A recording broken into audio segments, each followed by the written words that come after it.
জমিন থেকে নিয়ে আকাশ পর্যন্ত, অর্থাৎ যেই জায়গাতে আল্লাহ রব্বুল ইজ্জতের জিকির হচ্ছে সেইখান থেকে তারা একটা হালকা তৈরি করে নাই। কি তৈরি করে নাই? তারা একটা হালকা তৈরি করে, আর হালকা তৈরি করে আর সেইখানে আল্লাহ রব্বুল ইজ্জতের জিকির হতে থাকে। যখন জিকির কমপ্লিট হয়ে যায়, যখন জিকির কমপ্লিট হয়ে যায়, সেই ফেরেশতারা আল্লাহ রব্বুল ইজ্জতের দরবারে চলে যায়। কোথায় যায়? আল্লাহ রব্বুল ইজ্জতের দরবারে চলে যায়। আল্লাহ রব্বুল ইজ্জতের দরবারে গিয়ে বলে, আল্লাহ, আল্লাহ কি বলেন, হে ফেরেশতা তোমরা জমিনে কোথায় গিয়েছিলে? সেই ফেরেশতারা বলবে, আল্লাহ জমিনে আমরা ওই জায়গায় গিয়েছিলাম যেই জায়গাতে তোমার জিকির হচ্ছিল। কি হচ্ছিল? তোমার জিকির হচ্ছিল, সেই জায়গাতে আমরা গিয়েছিলাম। আর সেই জায়গাতে জাকির যে জিকির করছে আল্লাহ রব্বুল ইজ্জত, তো তোমার জিকির করছে। আল্লাহ রব্বুল ইজ্জত বলছেন সেই জিকিরকারী যে আমার জিকির করছে, আমার বর্ণনা করছে, তো সেই কি বর্ণনা করছে, তার উদ্দেশ্যটা কি, আমার জিকির করার উদ্দেশ্যটা কি? ফেরেশতারা বলছে, হে আল্লাহ, সেই যে আপনার বর্ণনা করছে, যে জিকির করছে, তার উদ্দেশ্য হলো যে তোমার জাহান্নাম থেকে ভয় করছে, তোমার জাহান্নাম থেকে ভয় করছে। আল্লাহ রাব্বুল ইজ্জত বলেন, যেই ব্যক্তি জমিনে আমার জিকির করছে আর তার উদ্দেশ্য হলো আমার ভয়, আমার জাহান্নামের ভয়, যাও তাকে আমার জাহান্নাম থেকে মুক্তি দান করলাম। বলুন সুবহানাল্লাহ। কি দান করলাম? মুক্তি দান করলাম। আল্লাহ রাব্বুল ইজ্জত বলছেন, তাহলে যারা জিকির করছে মাহফিলে, আর তাদের উদ্দেশ্য কি ছিল? বলছে বাকিদের উদ্দেশ্য ছিল তোমার জান্নাত অর্জন করা। তারা জান্নাতে যেতে চায়, তারা জান্নাতের তামান্না করছে, তারা জান্নাতের আরজি করছে, তারা জান্নাতে যাওয়ার আকাঙ্ক্ষা করছে যে আল্লাহ আমরা তোমার জান্নাত পেতে চাই। আল্লাহ রাব্বুল ইজ্জত বলছেন, যাও, যখন আমার মাহফিল কায়েম হয়েছে, আমার জিকির হয়েছে, জাকিরিনরা যদি আমার জান্নাত পেতে চাই, যাও, যেই মাহফিলে যতজন জিকির করছিল ততজনকে আমি আমার জান্নাত দেব। বলুন সুবহানাল্লাহ। ফেরেশতা বলছেন, ইয়া আল্লাহ, সেই জিকিরের মাহফিলে এমনই এক বান্দা বসেছিল যেই বান্দা কিন্তু তোমার জিকির করেনি, তোমার জিকির করে না, চুপচাপ বসেছিল। আল্লাহ রাব্বুল ইজ্জত বলছেন যে যাও, যে কারণ ভালো মানুষের কাছে কোন বদবখত খারাপ মানুষ বসে না, অতএব সেই বসেছে তার উদ্দেশ্য ভালো নিয়েই বসেছে।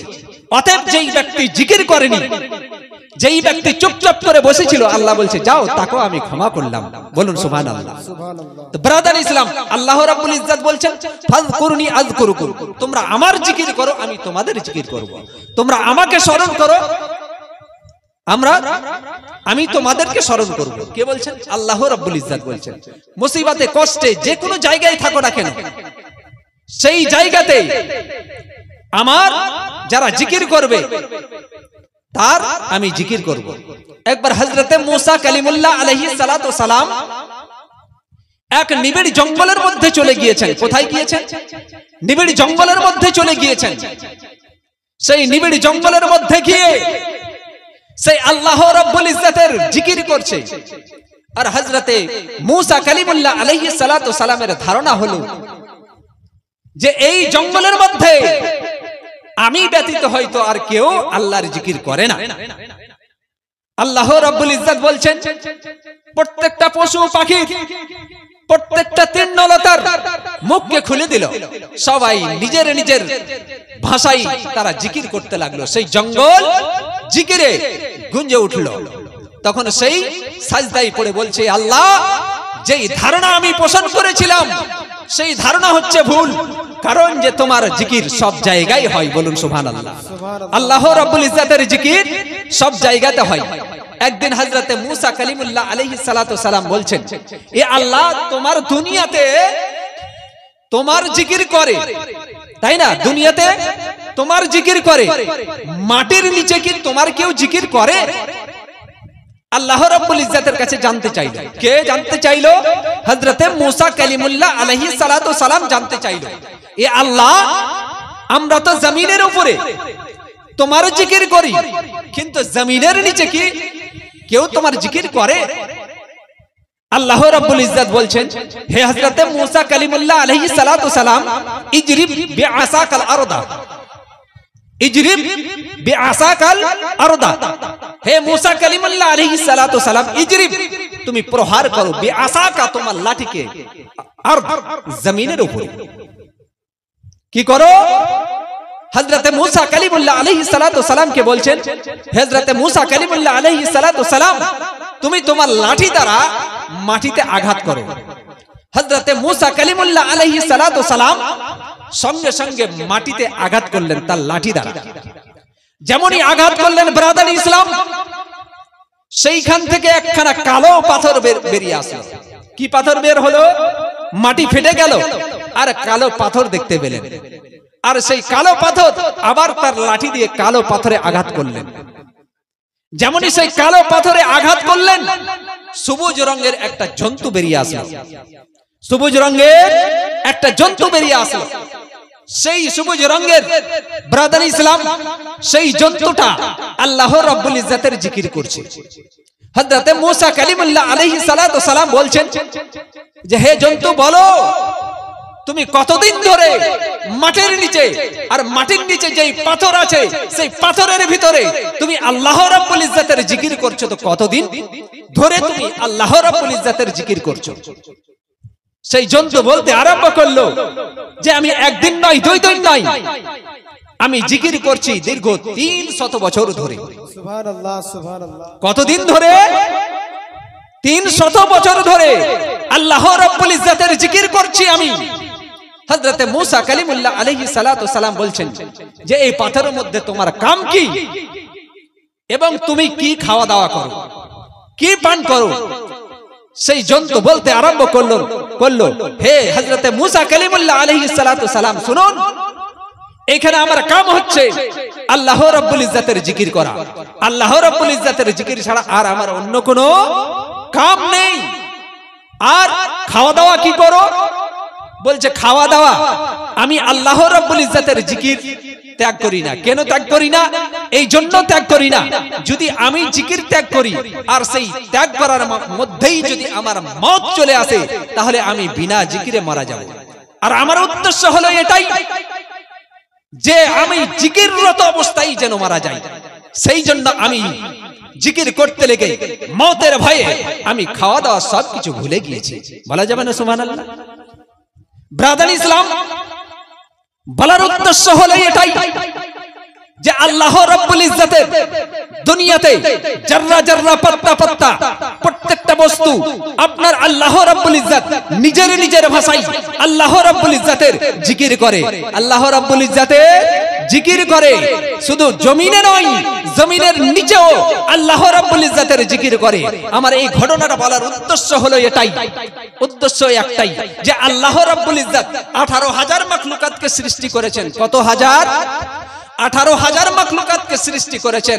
আর 18,000 মাখলুকাতের মধ্যে আশরাফুল মাখলুকাত বানিয়ে এই মানুষকে দুনিয়াতে প্রেরণ করেছে। সুবহানাল্লাহ। কাকে? মানুষকে। 18,000 মাখলুকাতের মধ্যে সর্বোৎকৃষ্ট মানের মানুষকে বানিয়ে এই পৃথিবীতে আল্লাহ রাব্বুল ইজ্জত প্রেরণ করেছে। ব্রাদার ইসলাম, সব বস্তু যদি আল্লাহ রাব্বুল ইজ্জতের জিকির করে, হে মানুষ, হে মানব, তোমাদেরকে উদ্দেশ্য করে বলছি যে সব বস্তু যখন আল্লাহ রাব্বুল ইজ্জতের জিকির করে, তুমি আশরাফুল মাখলুকাত, উৎকৃষ্ট মানের মানুষ হয়ে, উৎকৃষ্ট মানের মানুষ হয়ে তুমি কেন আল্লাহর জিকির করো না? তুমি কেন আল্লাহর জিকির করো না? ব্রাদার ইসলাম, আমি আয়াতে কারিমা তেলাওয়াত করেছিলাম, ফাযকুরুনি আযকুরুকুম ওয়াশকুরুলি ওয়ালা তাকফুরুন। আল্লাহ বলছেন যে তোমরা কি করো? আমাকে স্মরণ করো আর আমি তোমাদেরকে স্মরণ করব। ওয়াশকুরুলি, এবং আমার কৃতজ্ঞতা জ্ঞাপন করো, ওয়ালা তাকফুরুন, এবং না আমার নাফরমানি করিও না। কে আদেশ করছেন? আল্লাহ রাব্বুল ইজ্জত আদেশ করছেন। কোন বান্দাকে? কিন্তু আমরা আল্লাহ রাব্বুল ইজ্জতকে কখন স্মরণ করি? ওই সময় স্মরণ করি যেই সময় আমরা কষ্টে অর্পিত হই, তাই না? যখন আমাদের কষ্ট চলে আসলো, আমাদের অসুখ বিসুখ ভালো হচ্ছে না, যেই সময় মরার সময়, সেই সময় বলি আমরা আল্লাহ আল্লাহ।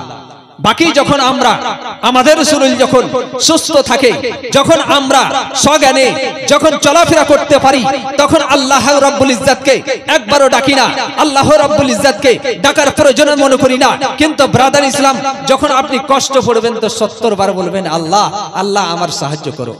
কিন্তু আল্লাহ এত গফুরুর রহিম, সেই বান্দা যদি জীবনেও না ডাকে, সেই সময়ও যদি ডাকে, তথাপি আল্লাহ তার সাড়াতে কি করে, তার ডাকে সাড়া দেয়, সাড়া দিয়ে বলে লাব্বাইক ইয়া আবদি, লাব্বাইক ইয়া আবদি, হে বান্দা আমি উপস্থিত, বলো তোমার কি প্রয়োজন আছে। কারণ যে ছোট্ট করে 2-4টি কথা বলি তাহলে বুঝতে পারবেন যে এক ব্যক্তির দীর্ঘ 30 বছর বয়স হয়েছিল। কত বছর? দীর্ঘ 30 বছর বয়স হয়েছিল। সেই 30 বছর বয়সে কখনো আল্লাহ রাব্বুল ইজ্জতের নাম সেই নাইনি। কিন্তু ব্রাদার ইসলাম, সেই যখন আল্লাহ রাব্বুল ইজ্জতের নাম নাইনি, ফেরেশতারা বলছে ইয়া আল্লাহ, সেই বান্দাকে তুমি তৈরি করেছো তোমার ইবাদতের জন্য, কিন্তু সেই বান্দার দীর্ঘ 30 বছর বয়স হলো, কখনো তোমার নাম জপেনি। আল্লাহ রাব্বুল ইজ্জত বলছেন, হে আমার ফেরেশতারা, তোমরা কি দেখতে চাও যে সে আমার নামখানা জপুক? ফেরেশতারা বলছে, হে আল্লাহ, আমরা দেখতে চাই সেই বান্দা কি করে তোমার নামখানা জপে। আল্লাহ রাব্বুল ইজ্জত বলছেন, হে ফেরেশতারা যাও, গিয়ে তার চলন্ত শিরা, একটি চলন্ত শিরাকে বন্ধ করে দাও, যেই রগ দিয়ে আপনার রক্ত চলাচল করে, সেই চলাচলের একটা রগকে বন্ধ করে দাও। ফেরেশতা আল্লাহ রাব্বুল ইজ্জতের আদেশ পেয়ে সঙ্গে সঙ্গে আসছে, আসার পরে কি করছে, তার রগ দিয়ে যেই রক্ত চলাচল করছে সেই রগের শিরা একটি বন্ধ করে দিল। যেমনই রক্ত বন্ধ হলো, তেমনি সেই ছটফট ছটফট করতে আরম্ভ করলো, আর আল্লাহ আল্লাহ বলে ডাকতে আরম্ভ করলো। আল্লাহ বলছেন, লাব্বাইক ইয়া আবদি, হে আমার বান্দা আমি উপস্থিত, এতদিন তুমি কোথায় ছিলে, এতদিন তুমি কোথায় ছিলে? তাহলে বুঝা গেল যে আল্লাহ রাব্বুল ইজ্জতকে আমরা মুসিবতে, আমরা কষ্টে, আমরা সুখে যেই সময় থাকি না কেন, আমরা যদি আল্লাহ রাব্বুল ইজ্জতকে স্মরণ করি, তাহলে আল্লাহ রাব্বুল ইজ্জত আমাদেরকে স্মরণ করবে, তাই না? অশকুরুলি, এবং শুকরিয়া জ্ঞাপন করো। শুকরিয়া জ্ঞাপন করো কিভাবে? বলছে তুমি সুখে থাকো, তথাপি আল্লাহ রাব্বুল ইজ্জতের শুকরিয়া আদায় করো। দুঃখে থাকো, তথাপি আল্লাহ রাব্বুল ইজ্জতের শুকরিয়া জ্ঞাপন করো। আপনি যেই অবস্থায় থাকুন না কেন, সর্ব অবস্থায় সর্বদাই আল্লাহ রাব্বুল ইজ্জতের শুকরিয়া আদায় করতে থাকো, করতে থাকো। কারণ যেই ব্যক্তি যত বেশি আল্লাহ রাব্বুল ইজ্জতের শুকরিয়া আদায় করবে, আল্লাহ রাব্বুল ইজ্জত তাকে বেশি তত বেশি নিয়ামত দিয়ে পরিপূর্ণ করে দিবে। বলুন সুবহানাল্লাহ, সুবহানাল্লাহ, সুবহানাল্লাহ। তত বেশি নিয়ামত দিয়ে আল্লাহ রাব্বুল ইজ্জত তাকে পূর্ণ করে দিবে। কিন্তু ব্রাদার ইসলাম, যে সর্ব অবস্থায় কিভাবে আল্লাহ রাব্বুল ইজ্জতের শুকরিয়া জ্ঞাপন করবে, যেই বাইতুল মুকাদ্দাস, ছোট্ট করে কথা বলি তাহলে বুঝতে পারবেন যে হাদিসের কথা, যে বাইতুল মুকাদ্দাস, যেই বাইতুল মুকাদ্দাস প্রথম কিবলা ছিল, কি ছিল? প্রথম কিবলা, যেদিকে নবী পাক সাহেব আলাউলাক সাল্লাল্লাহু তাআলা আলাইহি ওয়াসাল্লাম মুখ করে নামাজ পড়তেন, সেই বাইতুল মুকাদ্দাস কোথায় আছে? ফিলিস্তিন, গাজাতে, তাই তো? যে ইসরাইল যে ফিলিস্তিন নিয়ে ফিলিস্তিনকে দখল করছে, তাই তো? যে বাইতুল মুকাদ্দাসকে দখল করছে, সেই বাইতুল মুকাদ্দাস হচ্ছে মুসলিমদের প্রথম কিবলা, মুসলিমদের প্রথম কিবলা। সেই বাইতুল মুকাদ্দাস কোথায় বললাম? ফিলিস্তিনে বললাম। তার ব্যাপারে একটি হাদিস আছে যে ব্রাদার ইসলাম, একবার বখতে নাসার কি করেছিল? বাইতুল মুকাদ্দাসে হামলা করেছিল, বাইতুল মুকাদ্দাসে হামলা করেছিল। আর বাইতুল মুকাদ্দাসে হামলা করার পরে ব্রাদার ইসলাম, হযরত দানিয়েল আলাইহিস সালাতু সালামকে সেইখান থেকে তারা ধরে নিয়ে গিয়েছিল। সেই বাইতুল মুকাদ্দাস থেকে ধরে কোথায় নিয়ে গিয়েছিল? মুলকে শামে নিয়ে গিয়েছিল। কাকে? হযরত দানিয়েল আলাইহিস সালাতু সালাম। তিনি নবী ছিলেন, তাই তো? তিনি নবী ছিলেন। একবার নারা লাগান। আল্লাহ কি বলছেন?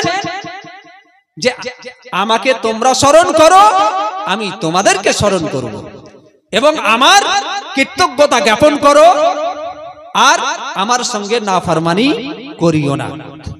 তো ব্রাদার ইসলাম, যেই কথাটা বলছিলাম বাইতুল মুকাদ্দাস নিয়ে, হাদিসের কথা, যে বাইতুল মুকাদ্দাস বখতে নাসর কি করেছিল, হামলা করেছিল, সেই দু চারটি কথা শেষ করেই হযরতকে দিয়ে দেব। ব্রাদার ইসলাম, হযরত দানিয়েল আলাইহিস সালাতু সালাম কে তারা বখতে নাসর ধরে মুলকে শামে নিয়ে গিয়েছিল। কোথায় নিয়ে গিয়েছিল? মুলকে শামে নিয়ে গিয়েছিল। আর মুলকে শামে গিয়ে হযরত দানিয়েল আলাইহিস সালাতু সালাম কে বিভিন্ন প্রকার কষ্ট দিত, এত কষ্ট দিত, এত কষ্ট দিত, এত কষ্ট দেওয়া সত্ত্বেও হযরত দানিয়েল আলাইহিস সালাতু সালাম আলহামদুলিল্লাহ আলা কুল্লি হালিন, সর্ব অবস্থায় আল্লাহ রাব্বুল ইজ্জতের শুকরিয়া জ্ঞাপন করতেন। বলুন সুবহানাল্লাহ। কে? হযরত দানিয়েল আলাইহিস সালাতু সালাম। তারপরে কিছুদিন কষ্ট দেওয়ার পরে হযরত দানিয়েল আলাইহিস সালাতু সালামকে এক কুয়ার মধ্যে বন্দী করে দিলেন। কোথায় বন্দী করলেন? এক কুয়ার মধ্যে হযরত দানিয়েল আলাইহিস সালাতু সালামকে বন্দী করে দেওয়া হলো। যেমনই বন্দী করলো, সেই কুয়াতে অত্যন্ত কষ্ট। কিন্তু ব্রাদার ইসলাম, সেই কুয়ার মধ্যে হযরত দানিয়েল আলাইহিস সালাতু সালাম কিন্তু কিছু খাওয়ার একটা পরিকল্পনা হলো, যে কিছু পেলে খেতাম, তাই না? মনে মনে বলল যে কিছু পেলে খেতাম।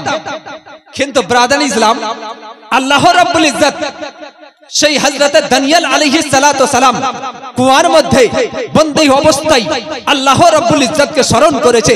তা আল্লাহ তাকে স্মরণ করবে না? করবে না? আল্লাহ বলেন ফাযকুরুনি আযকুরুকুম, তোমরা আমাকে স্মরণ করো, আমি তোমাদেরকে স্মরণ করব।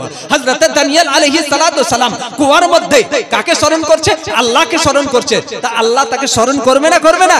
করবে। ব্রাদার ইসলাম, হযরত দানিয়েল আলাইহিস সালাতু সালাম কিছু খাওয়ার জন্য মন চাইল, কিছু খাওয়ার জন্য মন চাইল।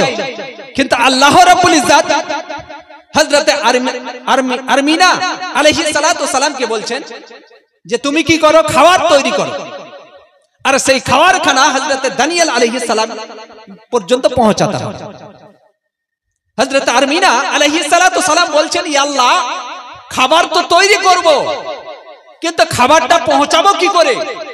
কারণ যে আমি বাবুল শহরে, ইরাকের বাবুল শহরে আছি, আর হযরত দানিয়েল আলাইহিস সালাতু সালাম মুলকে শামে আছে। তাহলে তার জন্য আমি যে খাবার তৈরি করব, তাহলে খাবারটা পৌঁছাবো কি করে?